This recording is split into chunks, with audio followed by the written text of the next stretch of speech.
Hello everyone, welcome আমার channel. দেখো আজকের এই ক্লাসে আমরা কয়েকটি প্রশ্নমূলক বাক্য যেগুলো খুব সহজভাবে ইংলিশে ট্রান্সলেট করবো। দেখো এখানে বাক্যগুলো কি আছে। কাকে জিজ্ঞাসা করে তুমি এখানে এসেছো?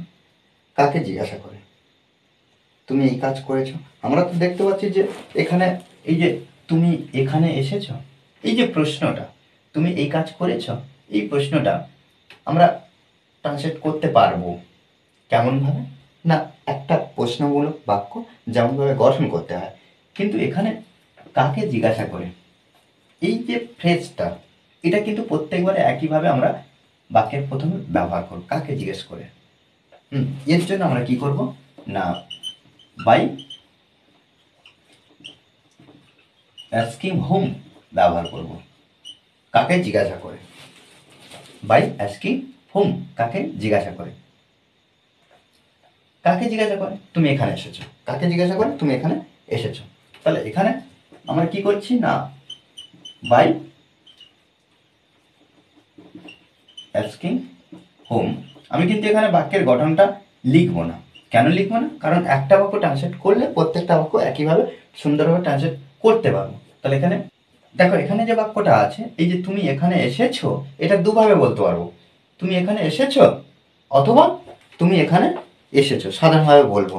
কিন্তু এখানে আমরা যদি একটা সিম্পল ভাবে যদি বাক্যটা গঠন করি, সাধারণভাবে প্রশ্ন চিহ্ন ভুলে যাই। কিভাবে করছি না, তুমি এখানে এসেছো মানে পাস্ট টেন্স হয়ে গেছে। তাহলে ইউ কেম হিয়ার, এটা একটা সিম্পল বাক্যের গঠন। তুমি এখানে এসেছিলে, তুমি এখানে এসেছিলে বা তুমি এখানে এসেছো। কিন্তু এটাকে পাস্ট টেন্সে, অর্থাৎ এখানে আমরা যখন প্রশ্নমূলক বাক্য করব, তখন কিন্তু সাবজেক্টের আগে একটা হেল্পিং ভার্ব আনতে হবে। তুমি এখানে এসেছো, তুমি এখানে এসেছো, তখন আমরা এখানে ডিড ব্যবহার করব। ডিড, এখানে ডিড অর্থাৎ V2, প্রশ্ন জিজ্ঞাসার প্রশ্ন করার ক্ষেত্রে আমরা V2 করছি। আর কেমটা বসিয়েছিলাম, এটা কাম করে দেবো, অর্থাৎ এটা V1 করব। আর এখানে জিজ্ঞাসা ছিল, তাহলে প্রশ্নমূলক বাক্যটা কি হলো, ডিড ইউ কাম হিয়ার, তুমি এখানে এসেছো। সাধারণ বাক্য যেমন ছিল কি, তুমি এখানে এসেছিলে বা এসেছো, ইউ কেম হিয়ার। প্রশ্নমূলক বাক্য কি হলো না, প্রশ্ন জিজ্ঞাসা করার ক্ষেত্রে, অর্থাৎ প্রশ্ন করার জন্য আমরা এখানে V2 থাকার জন্য, কেম থাকার জন্য, কিন্তু এর জন্য আমরা এখানে ডিড আনলাম। কেন? পাস্ট টেন্সে। যদি এখানে যদি প্রেজেন্টে করতে হতো, তখন আমরা ডু বা ডাচ যে কোনো একটা ব্যবহার করতে পারতাম। তাহলে ডিড ইউ কেম হিয়ার, কাকে জিজ্ঞাসা করে তুমি এই কাজ করেছো। একইভাবে আমরা কি করব না, বাই অ্যাস্কিং হুম, কাকে জিজ্ঞাসা করে, বাই অ্যাস্কিং হুম, কাকে জিজ্ঞাসা, তুমি এই কাজ করেছো, তুমি এই কাজ করেছো। তাহলে এখানেও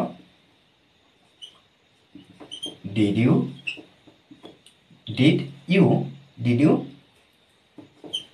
do this.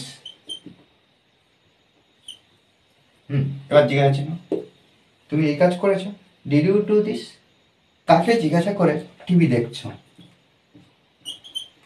By asking hmm,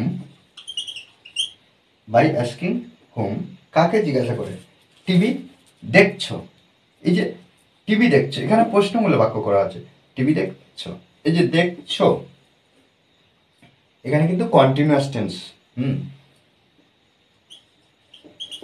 are you, এখানে ইউটা কিন্তু নেই, কিন্তু তোমাকে ইউটা উজ্জ থাকবে, ওই জন্য আমরা ইংলিশের ক্ষেত্রে কিন্তু ইউ লিখতে পারো। Are you watching TV, watching TV জিজ্ঞাসা জিজ্ঞাসা করে সে রান্না করছে। একইভাবে আমরা কি করব, by asking hmm, by asking hmm, কাকে জিজ্ঞাসা করে সে রান্না করছে। এই যে এখানে প্রশ্নমূলক বাক্য, তাহলে আমরা is she cooking, is she cooking. Okay, দেখো আমরা মোটামুটি মনে রাখবো যে প্রশ্নমূলক বাক্য তৈরি করার ক্ষেত্রে, সেক্ষেত্রে আমরা হেল্পিং ভার্ব সাবজেক্টের আগে নিয়ে আসবো। ওকে, দেখো এইভাবে কিন্তু আমাদেরকে সুন্দরভাবে প্র্যাকটিস করতে হবে, প্র্যাকটিসের বিকল্প কিছু নেই। আমরা যত প্র্যাকটিস করবো তত নতুন নতুন বাংলা বাক্য খুব সহজভাবে ইংলিশে ট্রান্সলেট করতে সক্ষম হবো। ওকে, আর এই ক্লাসটি যদি ভালো লাগে অবশ্যই লাইক কমেন্ট শেয়ার, আর যারা এখনো পর্যন্ত আমার এই চ্যানেলটি সাবস্ক্রাইব করেননি তারা অবশ্যই চ্যানেলটি সাবস্ক্রাইব করে পাশে থাকবেন। Okay, thanks for watching this video.